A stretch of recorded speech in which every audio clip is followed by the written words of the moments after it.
Nessa última parte, vamos falar nos últimos dois itens do tópico 3. O segundo item é Cristo elevado à direita de Deus. Paulo reforça o poder de Deus quando dá a elevação de Cristo ao trono, pondo-o à sua direita nos céus. É o texto de Efésios 1:20, parte B, dizendo: fazendo-o assentar à sua direita nos lugares celestiais. O que está em foco aqui é a ascensão de Cristo em referência à promessa messiânica, ou seja, havia sido feita uma promessa e agora Paulo está demonstrando que essa promessa foi cumprida. Promessa feita lá no livro de Salmos, no Salmo de número 100, verso 1 diz: Disse o Senhor ao meu Senhor: assenta-te à minha direita, até que eu ponha os teus inimigos debaixo dos teus pés. Então, era a confirmação e a conclusão de uma promessa messiânica. Outro fato interessante que a revista coloca é o grau de exaltação para uma posição de honra e autoridade indica o completo triunfo de Cristo sobre o pecado e as forças do mal. E isso é algo comum, porque todas as vezes que nós vemos alguém assumindo uma posição de honra e de autoridade, é porque ela venceu ou completou algo que precisava ser satisfeito para que ela atingisse aquela posição. E no caso de Cristo aqui, essa exaltação demonstra que a obra que ele realizou aqui na cruz do Calvário foi satisfeita, foi concluída e agora ele está sendo elevado a uma posição de honra. Filipenses capítulo 2, versículos 9 a 11 diz: pelo que também Deus o exaltou sobremaneira e lhe deu o nome que está acima de todo nome, para que ao nome de Jesus se dobre todo o joelho, nos céus, na terra e debaixo da terra, e toda língua confesse que Jesus Cristo é o Senhor, para a glória de Deus Pai.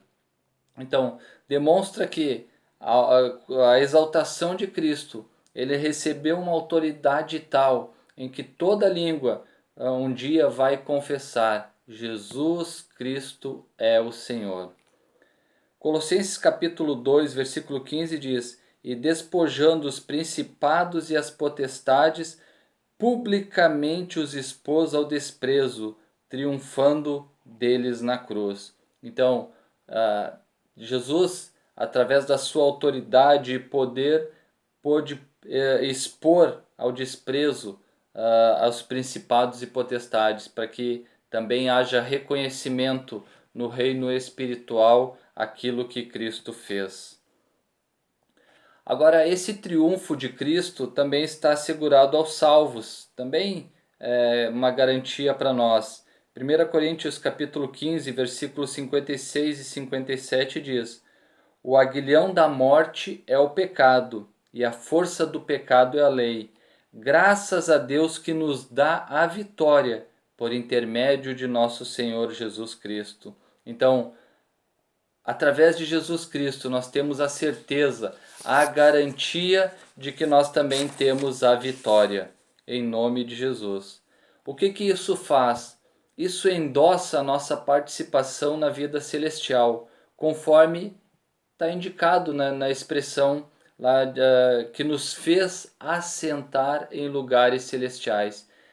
Então, a morte de Cristo, esse texto de Coríntios, nos dá esse embasamento e endossar. Hoje não se tem muito disso, mas antigamente, quando se passava um cheque para uma pessoa e essa pessoa transferia o cheque para outra, ela assinava no verso endossando, dizendo que ela estava repassando aquele cheque para uma outra pessoa, dando um embasamento. Então, era uma declaração escrita no dorso de um título de crédito, papel ou comercial, que transmite a outros a propriedade daquilo que estava ali descrito. É isso que o versículo lá de 1 Coríntios 15 que eu citei, que nos dá esse embasamento. E Efésios 2:6 diz: e juntamente com ele nos ressuscitou e nos fez assentar nos lugares celestiais em Cristo. Então, tudo aquilo que Cristo tem direito, ele também endossa e diz que aqueles que creem nele recebem esse mesmo direito, vão poder ressuscitar e vão se assentar em lugares celestiais com ele. Assim, tanto a ressurreição como a ascensão de Cristo são obras do poder do Pai também. É através de Deus Pai que essas coisas ocorrem e essa transformação alcançou a Cristo, ressuscitando ele dentre os mortos e fazendo ele se assentar à direita de Deus Pai. O item 3 fala sobre Cristo exaltado sobremaneira. E nesse ponto, Paulo ensina que o poder de Deus exaltou Cristo acima de todo principado e poder e potestade e domínio e de todo nome que se nomeia. Ou seja, tudo o que pode receber autoridade, tudo aquilo que está sujeito a uma autoridade, está sujeito agora à autoridade do nome de Jesus, porque ele está acima de tudo. Tudo o que existe nesse quesito está sujeito a Jesus Cristo. Ele foi exaltado acima de toda a eminência do bem e do mal. Tudo foi dado a ele. De todo título que se possa conferir nessa era e na do porvir. Ou seja, tudo o que poderia ser feito nessa era, os reinos, principados, potestades, domínios, já está sob a autoridade de Jesus e muito mais na era por vir.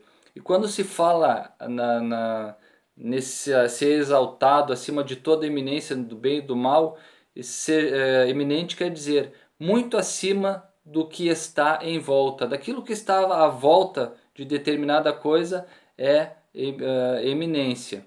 E proeminente ou alto e elevado, que se destaca por sua qualidade ou importância, excelente e superior. Cristo foi exaltado acima de tudo, o bem e do mal, porque ele é a eminência de todas as coisas. O que nos mostra? O resultado desse triunfo de Cristo traz um duplo benefício para a igreja.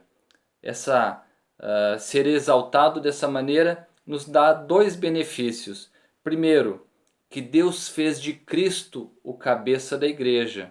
Efésios 1, 22. Esse é o primeiro benefício. E o segundo benefício é que Deus designou a igreja para ser a expressão plena de Cristo aqui na terra. É o Efésios 1, 23. Então, esses dois benefícios foram dados através do triunfo que Cristo teve, essa exaltação que ele teve. E o autor da revista continua: isso significa que nenhum poder pode prevalecer contra a igreja do Senhor. Mateus capítulo 16, versículo 18 diz: também eu te digo que tu és Pedro, e sobre esta pedra edificarei a minha igreja, e as portas do inferno não prevalecerão contra ela. Então, essa exaltação, Cristo tendo sido feito as primícias dos que dormem, Cristo estando assentado, sendo elevado à posição de poder se assentar à direita de Deus Pai, e agora sendo exaltado sob maneira a ponto de que tudo que existe na terra hoje e ainda tudo que está por vir está sujeito ao nome de Jesus. E agora a afirmação para a igreja: nada, o inimigo não pode triunfar contra a igreja. Mateus 16, 18. Também eu te digo que tu és Pedro, e sobre esta pedra edificarei a minha igreja, e as portas do inferno não prevalecerão contra ela. A síntese desse tópico nos diz: tanto a ressurreição como o assentar-se nos céus está disponível aos crentes, e de semelhante modo a glorificação por meio do grande poder de Deus.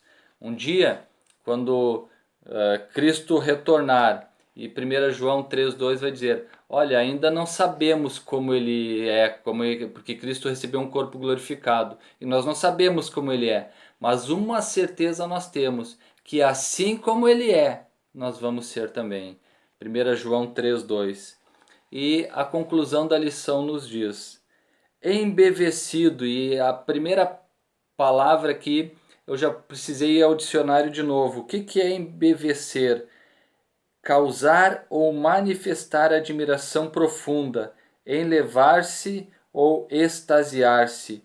Nós precisamos manifestar grande e profunda admiração com as bênçãos espirituais.